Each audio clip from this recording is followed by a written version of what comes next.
Hello, Joe. Very nice to meet you again and to host you here. We are in the Council of Žďár, where we are hosting our network. We are partnering this Roundabout Europe network for European artists. We'll speak about later on. You are the director and founder of the Out There Festival in Great Yarmouth, England. You are also a member, very active member of a huge network about sea art change. Yes, it's exactly the title. But you are very active also in networking with festivals, and you reached in a town which is perhaps not the biggest attraction normally for art to do a very huge festival. You have also founded a school for circus. You have also a residency place for artists, mainly for new circus and street art. It's your main focus for now. Yes. Yes. Yes, that's right. Well, it's lovely to be back. Yes, we set up the Out There Festival in 2008, but the organisation that I direct and lead started in 1996. It's an organisation called SE.TA Arts, based in Great Yarmouth, and had the mission to develop the arts in Great Yarmouth, which is a seaside town on the east coast of the UK, which was once extremely glorious and extremely wealthy through a combination of fishing for 500 years, for tourism for many years, but has had mixed fortunes, as have many traditional seaside towns in the UK, some of which have found themselves either reinventing themselves or needing to a little bit. We worked in lots of projects with communities in the arts for, I suppose, the best part of a decade, doing some really kind of groundbreaking work, particularly in terms of direct creative interventions in young people whose lives were pretty colourful, or had some problems, or their family circumstances were pretty difficult. And I know that we changed and touched some lives during that. But at the same time, we also felt that that work was pretty invisible as far as the general population of the town were concerned. And we wanted to keep those values of engaging with communities and transformational work, but at the same time, we wanted to do something that made the whole place come alive and feel exciting and was very visible. So we started a festival not really knowing what we were doing, and that is in fact the best way to start a festival. It's also the best way to carry on producing a festival and regard every edition and everything you do as yet another experiment from which you can learn and build and strategically respond to. And that's my number one piece of advice to anyone thinking about anything to do with putting on a festival. And it was a little bit disastrous, I have to say, in 2008. We went for the end of October for a mixture of indoor and outdoor activity, and we had the most terrible weather, and it really was biblically bad. And because you were there also in July in KoresponDance, and we had also the struggles. You have to develop a thick skin about that and play the averages. You have to play the averages with the outdoor festival. But at the same time, we could actually see that the outdoor work was that was the work that instantly engaged people. We didn't have this struggle of trying to build up audiences to come into venues that they were nervous about going into and all the rest of it. And through that and a combination of particularly us wanting to do more around kind of international culture and international partnership, partly because Yarmouth had a very diverse mix of cultures and nationalities. 10,000 Portuguese who come over to pluck turkeys in the factories and do other things. A few Czechs, many Polish, many... I didn't met them. Oh, well, I'll introduce you. Okay, great. I'm coming back. Many Lithuanians, many people from the Portuguese ex-colonies, so sort of Angola, Mozambique, Brazil and places like this. So it's quite a diverse place, and we thought it would be nice to actually make something of that aspect in our work, and also try and make this town, which often feels kind of remote and isolated, out on the edge, feels a bit left behind and forgotten about, connected with the rest of the world. And also, yeah, I suppose from a personal point of view, I was feeling professionally extremely isolated and worried, having worked in London before and found myself through a series of circumstances in Great Yarmouth, wondering what on earth I was doing there, and wouldn't it be nice if it could all be a bit more exciting. So if I understand well, up there is there, perhaps by accident, what you did? I think a lot of what we have done in this place is, is by accident, experiment and accident. And actually, where we have now become, which is we are now a national centre for outdoor arts and circus, and really quite a unique model in the UK. And in a way, looking back, I think we were fortunate to be working in a town that you could have described as a cultural desert. It was really kind of a carte blanche situation. Because from that, and from the total lack of resource, but at least your options are very open. And I think that for a lot of people working in the cultural sector, normally, especially in the cities, the towns, that cultural landscape of that city is quite in place in most places. You know, there'll be an art centre, there will be a theatre, there'll be a gallery, maybe there's a festival, but some structures will be there. They may not be enormous, but they're there. And at the moment you start doing things, people will say, well, no, we don't do that because we have this. And no, this is what we do.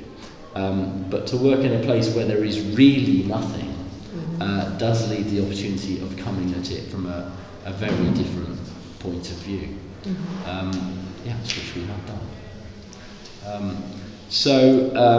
And what were led by the necessities, led by the community needs, led by the quality of the diversity of the population that gave you also insight. But what were the biggest things you had to struggle with? Well, I took over the organisation, which must have been something like 2002, 3 possibly. I'm trying to work out the age of my children, so it's maybe 3 or 4. 2003, after the first job.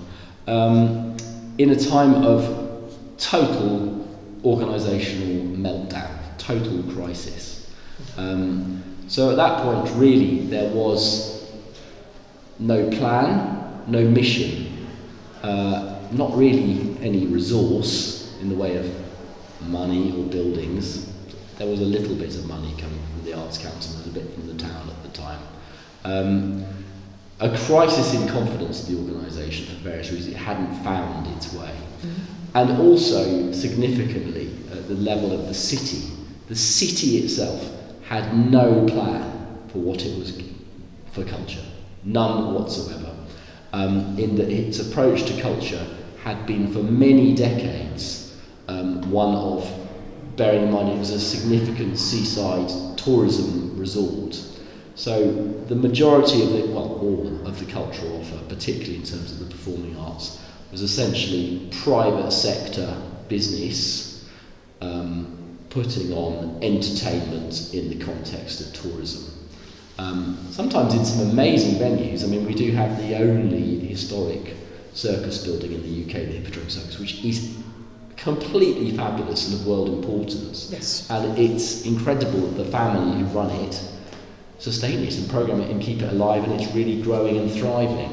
But they do that through, they do have tremendous business now, but they have also enormous passion for circus, and that's what drives them doing it. But there was certainly no policy from a city point of view in that, we'll just let people do it. And of course this left a total void, really, in terms of the idea of the provision of the culture for especially for local residents. The population is about 100,000, but there are 6 million visits a year. You know, so you can see where the emphasis was, and I think that, you know, a lot of those local people really felt, well, it's not for us. So at the moment that I took over the organisation, it was actually facing bankruptcy immediately, that the financial management had been appalling, no plan, no investment, no confidence, and most of the staff had deserted. And I had just had at least one baby and maybe possibly two. So I did spend certainly some time with my head in my hands, thinking, where on earth do I start here? Where do you start? And everyone's just saying, get out, you've got to get out of there. But where you start, and this is another tip for anyone talking about festivals, is you start with the money. That's what you do, you start with the money, and you get that sorted out, and you get your head round about how you can, okay, what do we have, how can we get a little bit more, what can we do with that, right, and you create some stability, and then a little bit, and then a little bit, and then a little bit. And once I had got the thing steady, and we were doing some things, and we had some good, we began to develop some specialisms, which became particularly working with young people, and also then when I said, well, okay, and once I felt comfortable about it, I said, okay, well, good to do something a bit more interesting. What about this EU stuff, about which I knew nothing, but I had this feeling that there were, you know, so there was loads of Eastern Europeans and stuff, but we could kind of do something with that. I didn't know what. We were doing quite a lot of community film work at the time, actually, which was gone residential projects. Great, we're taking sort of young people from Yarmouth out of their lives away for kind of 2 or 3 weeks and doing kind of fairly transformational stuff. It all went wrong when they went back again, but I still bump into those kids. Oh, that was the best thing I ever did, and you know, so that's nice. That was a good moment. So then I started thinking, oh, how did this EU stuff, and I just started, and I started getting little bits of writing. And we made actually a youth film kind of exchange project, collaboration, with this very bizarre place in Latvia, where had been the former Russian military naval base, which is on the Baltic coast, obviously. And it was a huge town that had been abandoned by the Russians fairly overnight. So 80,000 Russian troops left, and then a number of artists kind of moved and said, could we have a building? And so we made a series, we took a load of kids out there and got a little bit of money, and then I started applying for a bit more. And then I actually discovered that I was quite good at getting hold of the money and telling quite a convincing story on paper and forming good arguments that persuaded people to cough up the readies. And to cut a long story short, we kind of accidentally became national sector leaders, in that we were doing all this stuff and building it up and started the festival. And then the major moment is we then started working with the French street arts festival scene and world, which you may well be familiar with. So this was back in 2008, so it was right at the start, 2008, 2009. I had a hair-raising 2 years to wait about retrospective funding from the EU. Yes. About whether we'd even had the bid approved. We were, but I was sounds quite familiar. Yeah. But we were quite canny about that. We used that as quite an opportunity, and I was quite persuasive with at the same time that I was getting better at getting money from elsewhere. But I still had two big challenges. One of which was that I wasn't really getting much money from the city. It was very small. It's actually still quite small, but that's okay because times have changed. But I was getting no money at all from the Arts Council. We had some, then they'd lost confidence, then had a little bit of project money and stuff. So I was determined to kind of lure these people back in. So I kind of made a bit of a deal with a senior figure at the council in the end, who had a key position about some of the regeneration funds that were coming from the then Labour government of Tony Blair. And I said, if I can get €500,000 from the EU to develop a festival, over a year or two, then would you guys put in, I can't remember how many I asked them, I don't think it was 500,000, it might have been 300,000 or something like that. And it took me months going around department, but someone eventually stuck their neck out and signed a piece of paper to this effect, which was very foolish of them. And because then, well, sometime later, they came back and said, okay, well, I have got my €500,000 from the EU, and you've signed this. I said, I don't remember that. And but anyway, we got them on board, and then started. And then over the next years, then the situation. Then I would take this, and then the fact that we started doing all this amazing stuff and bringing up these incredible companies, and I was learning so fast from the French festivals. Because as soon as I went to go and see some of these, I was like, oh my god! But this is exactly what we should be doing here. And it was like opening a door to a world you didn't know existed, but it was exactly what you wanted to do. And I was extremely fortunate in that, I think they're all retired now, but a lot of the real firebrand revolutionary founders of street arts in France and in the world, so people like Jean-Pierre Marcos from Amiens, Michel Bosseur from Le Fourneau in Brest in Brittany, Daniel Andrieux from Atelier de 131 in Sotteville-les-Rouen, all of whom I think are kind of retired. But these were guys that were revolutionary, absolute pioneers in the inventing of street arts as an art form, which came from, as you know, extremely strong socio-political conscience in the 60s and 70s. This was not like, oh, I'm very interested in this art form.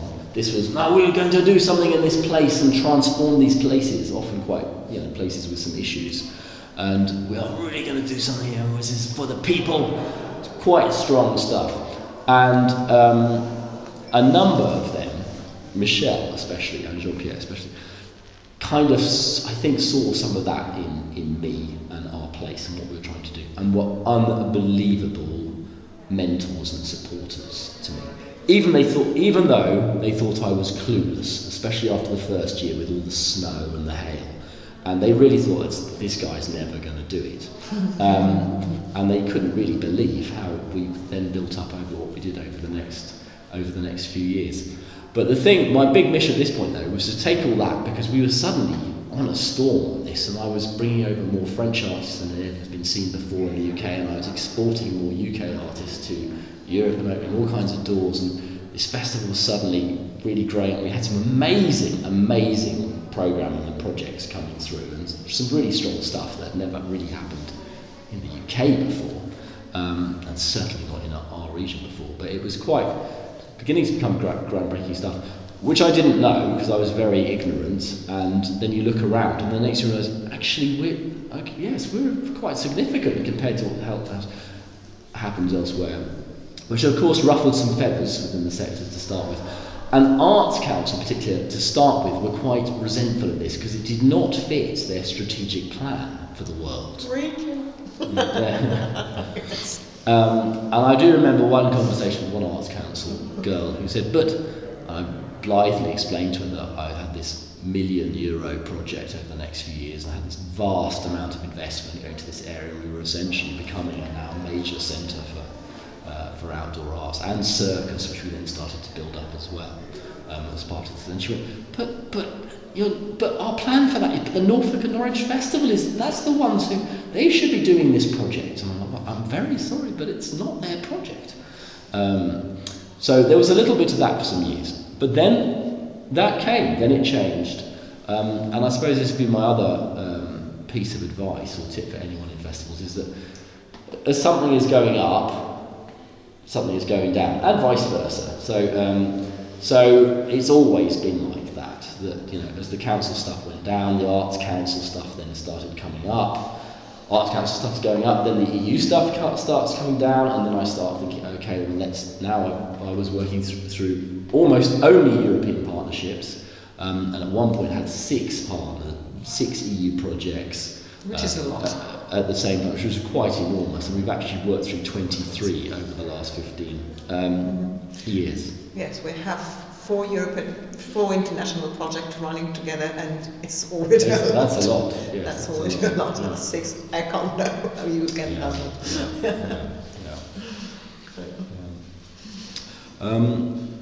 So that's how we kind of built things up. So yes, a lot of this was indeed by kind of accident and learning by experiment and mistake.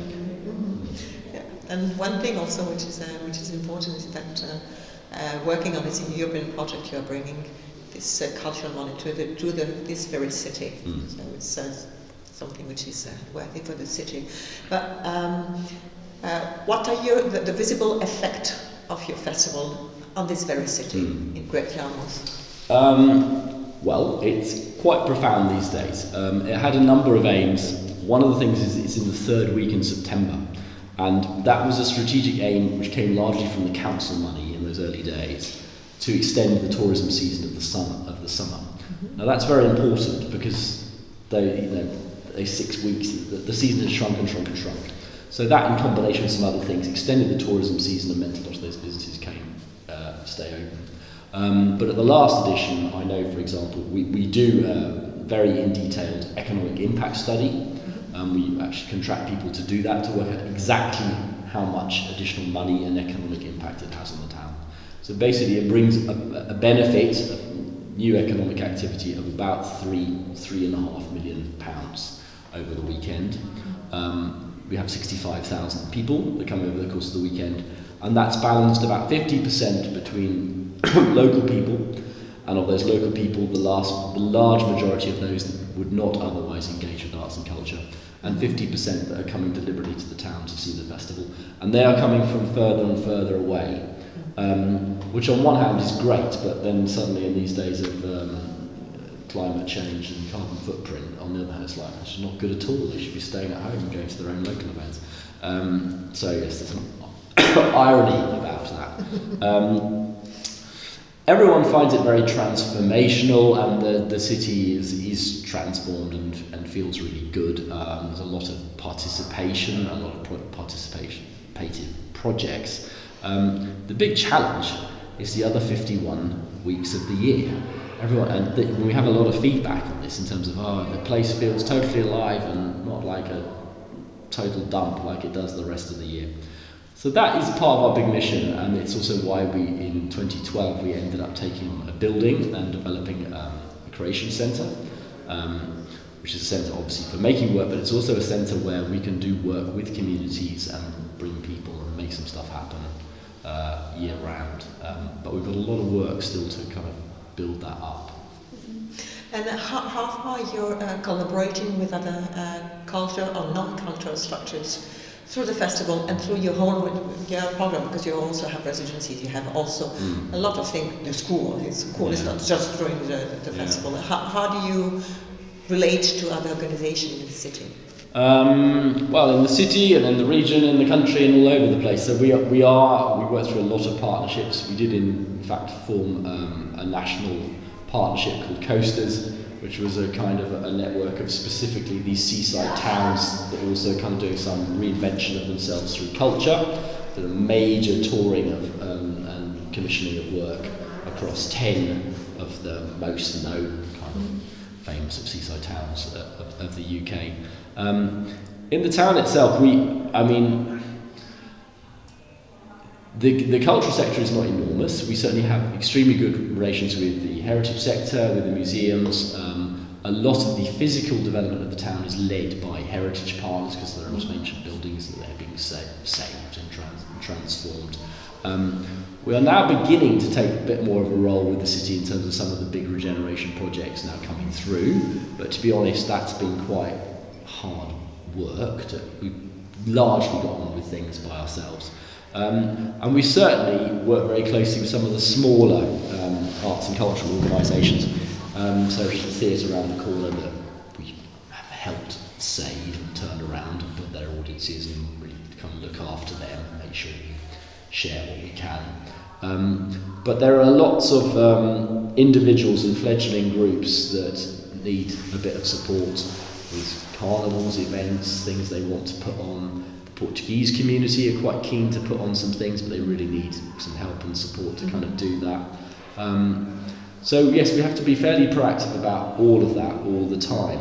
And the mission is, over the next 10 years, is to create something like that level of vibrancy in and around, not just in our building, but particularly in that neighbourhood. We've got quite a focus on that neighbourhood. We are in mini Portugal, in the middle of town, in the 20th most deprived out of 35,000 neighbourhoods in England, to actually have a wider transformation of space and feeling and energy, particularly in that place, that then can permeate across the town. And you were speaking at the very beginning of your way to collaborate with the community, with the people, and you are here for a long time, so you have also the follow-up even for the individual. How do you think the people who worked with you, just the citizens who worked with you through project and developing? I'm a big fan these days of being quite linked to a location, to a geography for quite a while.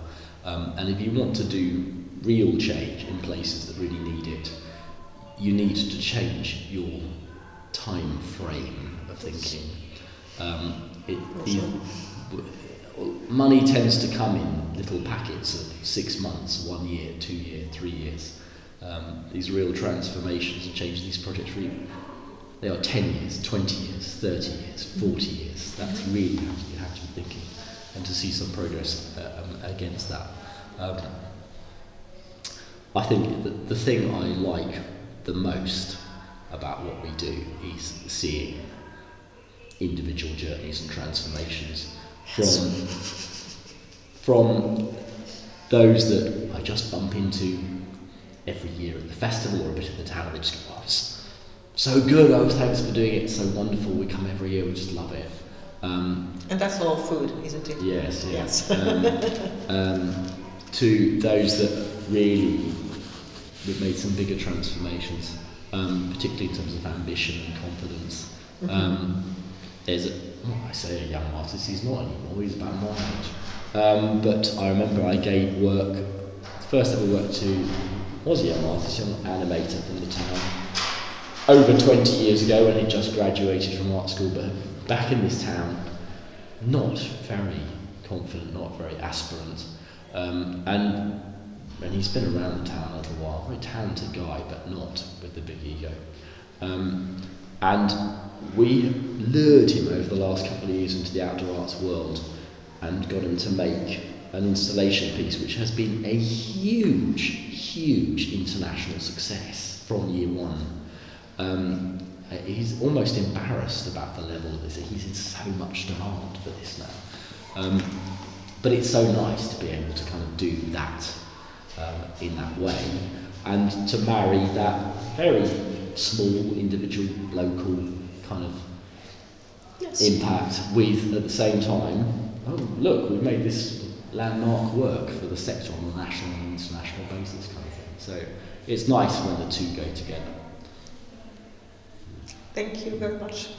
I guess, yes, I'm a very big fan of what you are doing in Great Yarmouth. I had the chance to visit your city and seeing what you are addressing to whom and how you are addressing to the people and how people are following and involved. Something which is incredible. Can't you have a huge power? That's you. It's amazing what you're doing here. It's really wonderful to be.